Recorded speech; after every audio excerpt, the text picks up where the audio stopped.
प्रेरित पौलुस कोरिन्थियों के लिए लिखा हुआ दूसरा पत्रिका 3 अध्याय का 18 पद में हम ऐसा पढ़ते हैं, परंतु जब हम सबके उघाड़े चेहरे से प्रभु का प्रताप इस प्रकार प्रकट होता है, जिस प्रकार दर्पण में, तो प्रभु के द्वारा जो आत्मा है, हम उसी तेजस्वी रूप में अंश अंश करके बदलते जाते हैं।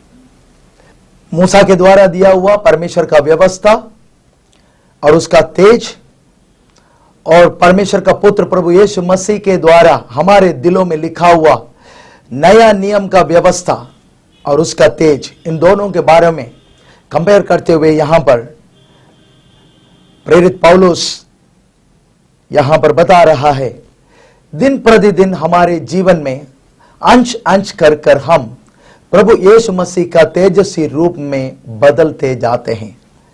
और हमारा विश्वास जीवन यह है, जब एक व्यक्ति प्रभु यीशु मसीह में विश्वास करता है और एक विश्वास जीवन प्रारंभ करता है, तो उसका विश्वास जीवन उसके परिपक्वता पर नहीं पहुंच गया है, बल्कि उसने परिपक्वता के लिए एक यात्रा का शुरुआत किया है।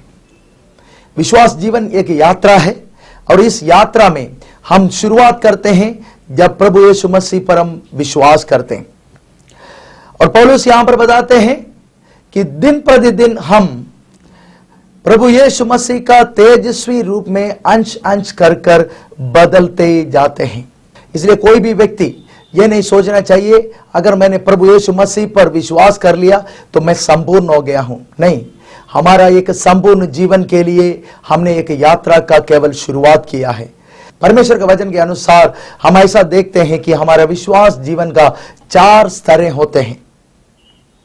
पहला स्तर यह है कि हम विश्वास करते हैं, दूसरा स्तर यह है हम परमेश्वर पर भरोसा रखते हैं, और तीसरा स्तर यह है कि हम परमेश्वर से प्रेम करने लग जाते हैं, और चौथा स्तर यह है कि हम परमेश्वर का भय मानने लग जाते हैं।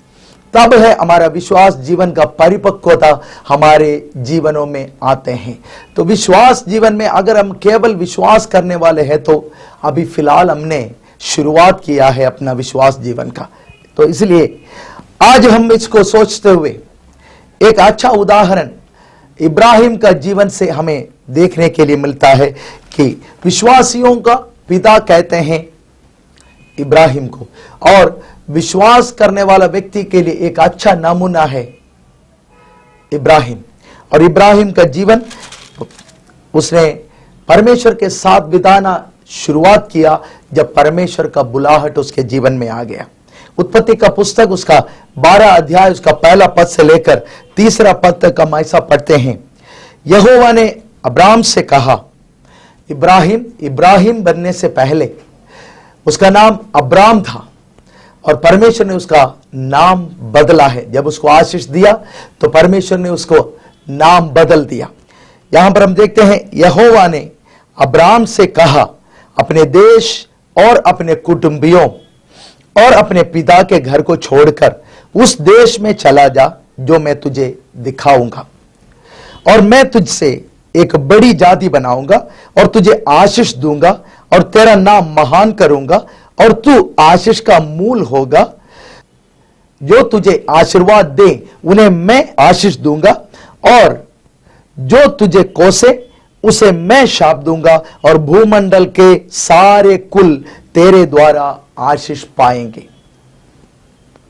परमेश्वर के संग चलने के लिए परमेश्वर का दिया हुआ एक आशीष है ये। परमेश्वर बड़े ऐश्वर्य के साथ उस व्यक्ति को आशीष देता है, और वो वायदा इसलिए परमेश्वर ने अब्राहम के साथ बांधा। परमेश्वर ने अब्राहम से कहा, जब तू अपने पुरानी जिंदगी को छोड़कर मेरे संग चलने के लिए अपने आप को समर्पित करते हैं, मैं तेरा नाम महान करूंगा, तुझे आशीष दूंगा, तुझसे एक बड़ी जाति बनाऊंगा, तू एक आशीष का मूल होगा, और जो तुझे आशीष दे मैं उन्हें आशीष दूंगा, और जो तुझे कोसे मैं उन्हें शाप दूंगा, और भूमंडल के सारे कुल तेरे द्वारा आशीष पाएंगे। परमेश्वर का हर प्रबंध और परमेश्वर की हर सुरक्षा और परमेश्वर का आशीष, परमेश्वर का अनुग्रह, इस पर हमें दिखाई देते हैं। हर एक व्यक्ति जो प्रभु यीशु मसीह पर विश्वास कर परमेश्वर के संग चलने के लिए अपने आप को समर्पित करता है, उनका जीवन के लिए परमेश्वर का दिया हुआ आशीष यह है। आज इब्राहिम को दिया हुआ यह आशीष हमारे जीवनों में प्रभु यीशु मसीह पर विश्वास करने के द्वारा आते हैं। इस भूमंडल का कोई भी व्यक्ति, कोई भी कुल का, कोई भी वंश का, कोई भी भाषा का, कोई भी रंग का व्यक्ति जब प्रभु यीशु मसीह पर विश्वास करते हैं, उनके जीवनों में ये आशीष का वायदा परमेश्वर देते हैं। लेकिन उसी समय हमें परमेश्वर के संग चलना है और विश्वास में बढ़ना है, एक एक स्तर आगे बढ़ते जाना है। आइए हम देखेंगे कि परमेश्वर में हम बढ़ते हुए विश्वास का जीवन में हम एक एक स्तर कैसा पार करते हैं। पहले हम देखते हैं इब्राहिम यहां पर अपना पत्नी सारा को लेकर जब परमेश्वर के पीछे चलने लग गया, थोड़ा देर चलने के बाद उसका उत्पत्ति का पुस्तक उसका 12 अध्याय उसका 10वां पद में हम ऐसा पढ़ते हैं, उस देश में अकाल पड़ा, इसलिए अब्राम मिस्र देश को चला गया कि वहां परदेशी होकर रहे, क्योंकि देश में भयंकर अकाल पड़ा था। परमेश्वर के संग चलने के लिए जब निकला, आशीष का एक प्रतिज्ञा उसके संग है, उसी समय उसके रास्ते में अकाल का एक परिस्थिति भी आ गया। और यहां पर परमेश्वर विश्वास जीवन उसको सिखाना चाहता है। लेकिन अब्राम यहां पर जैसे लोग आज कहते हैं 50% हम और 50% परमेश्वर, नहीं, 50% हम और 50% परमेश्वर नहीं, 100% परमेश्वर पर भरोसा रखने के लिए परमेश्वर हमारे जीवनों से चाहता है। यहां पर अब्राहम ने सोचा मैं अपनी बुद्धि का इस्तेमाल करूंगा, अपना समझ का इस्तेमाल करूंगा, और इसलिए वो पड़ोसी देश में चला गया। वहां गया तो उसकी पत्नी बहुत सुंदर होने के कारण वहां का राजा ने उसको अपना पत्नी बनाने के लिए ले लिया। लेकिन परमेश्वर ने उस राजा के और उसके कर्मचारियों के जीवनों में ऐसा विपत्तियां डाले तो उन्हें याद आ गया कि किसी का पत्नी को लेने के कारण है ये सब मेरे जीवन में आ गया है। इसलिए वो इब्राहिम को बुलाता है और इब्राहिम से माफी मांगता है और उसके पत्नी को वापस दे देता है।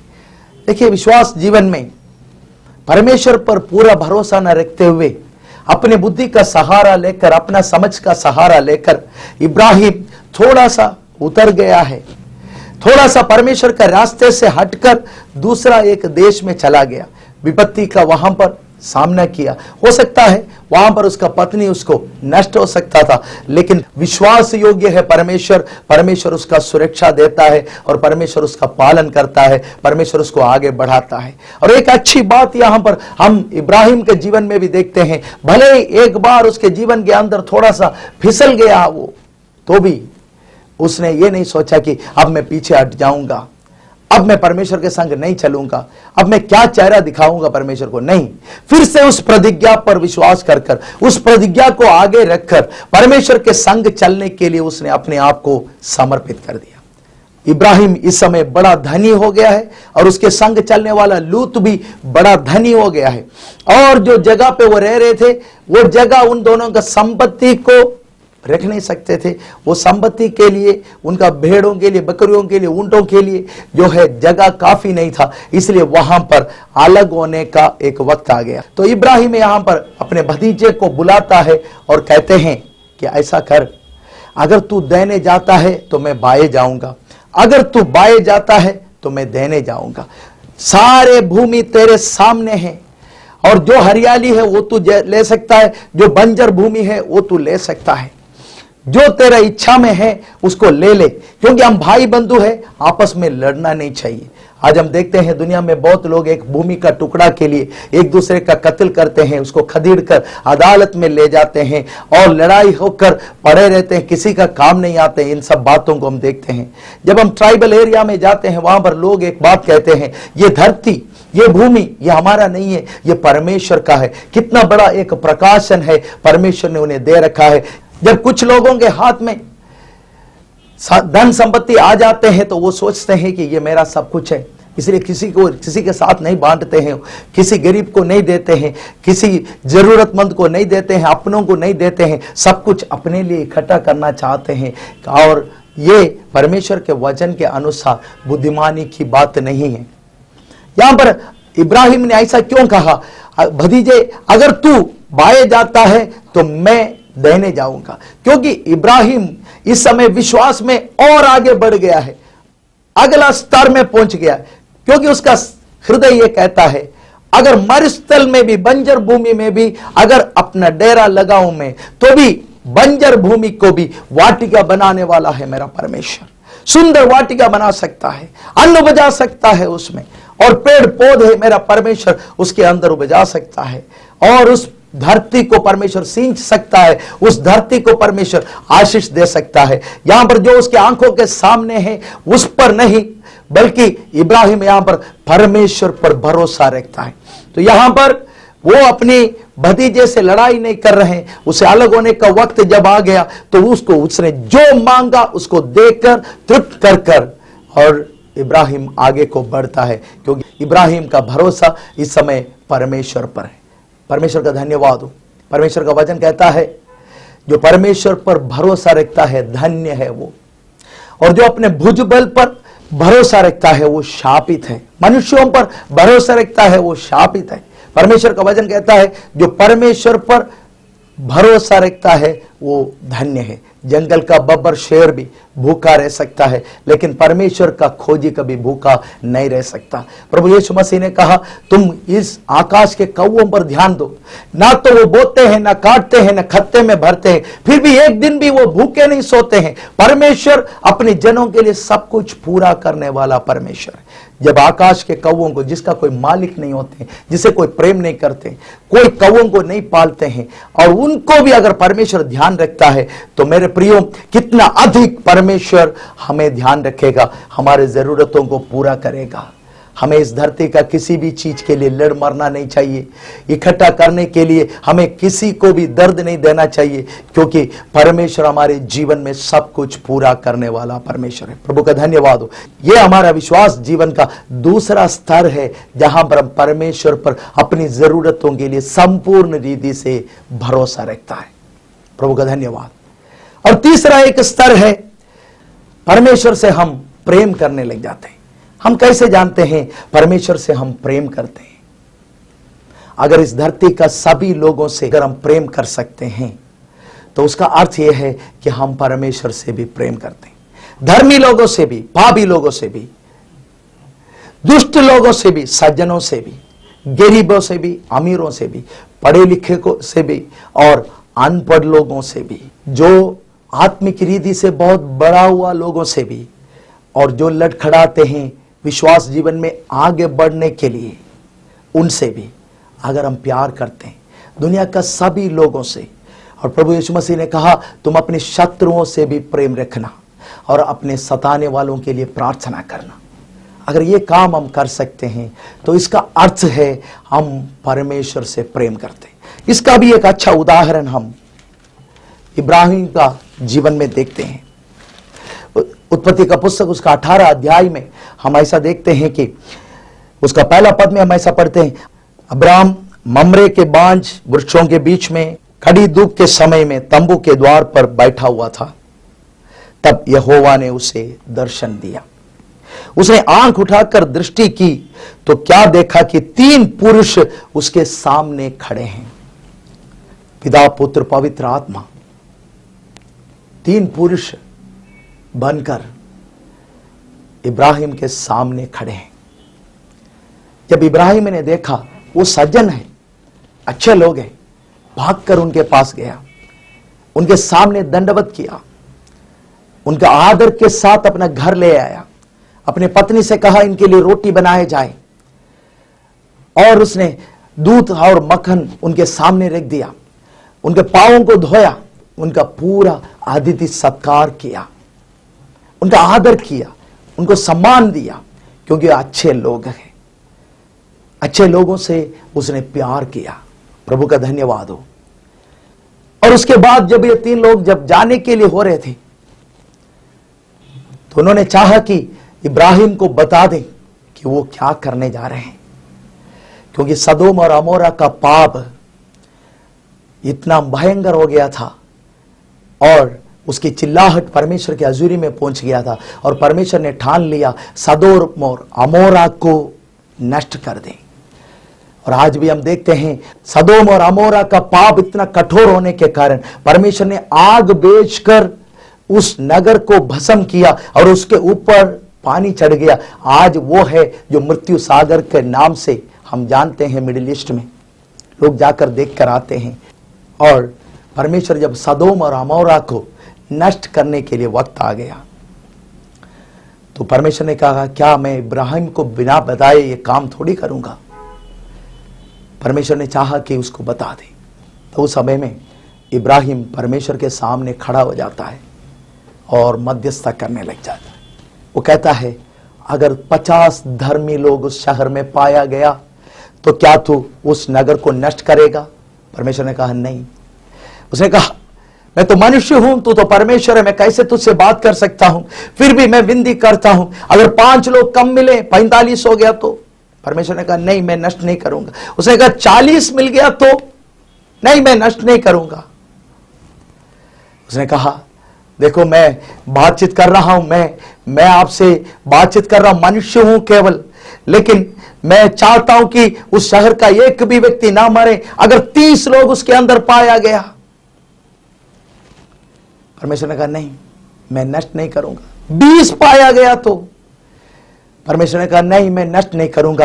और अपने दिल से बड़े बोझ के साथ, दर्द के साथ इब्राहिम इस समय परमेश्वर के सामने खड़ा होकर कह रहा है, आखिरी बार, एक बार और कहता हूं मैं, अगर 10 धर्मियां उस शहर में अगर पाया गया, क्या तू उस नगर को नष्ट करेगा। परमेश्वर ने कहा नहीं, मैं नष्ट नहीं करूंगा।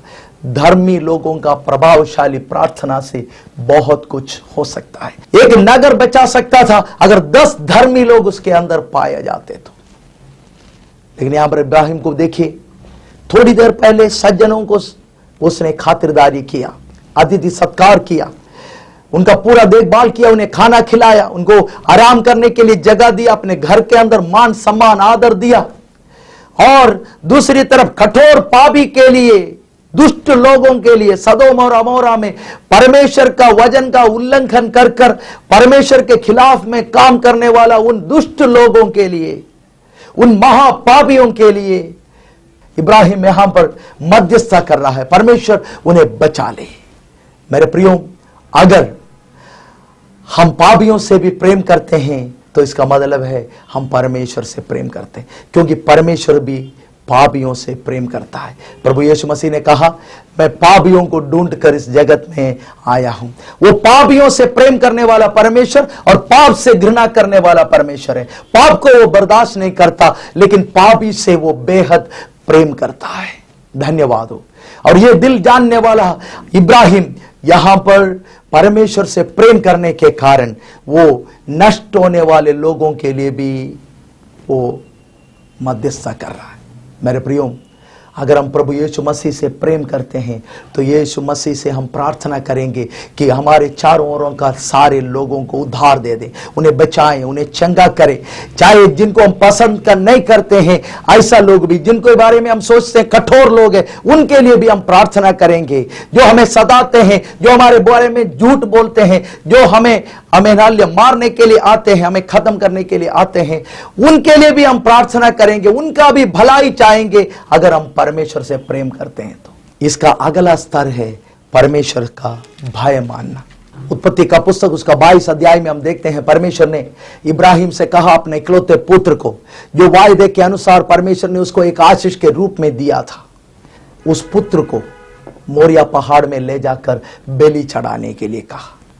जब ये परीक्षा के वक्त जब इब्राहिम के जीवन में आ गया, अपने बेटे को लेकर वो मोरिया पहाड़ की तरफ जब जा रहा था, 3 दिन पैदल चल रहा था, बेटे ने पिता से पूछ लिया, पिताजी आपको आराधना करते हुए मैंने बहुत बार देखा है, परमेश्वर का आराधना में वहां पर केवल चूरी, केवल लकड़ी और केवल आग नहीं, वहां पर एक बलि का वस्तु भी होते हैं, वो कहां है।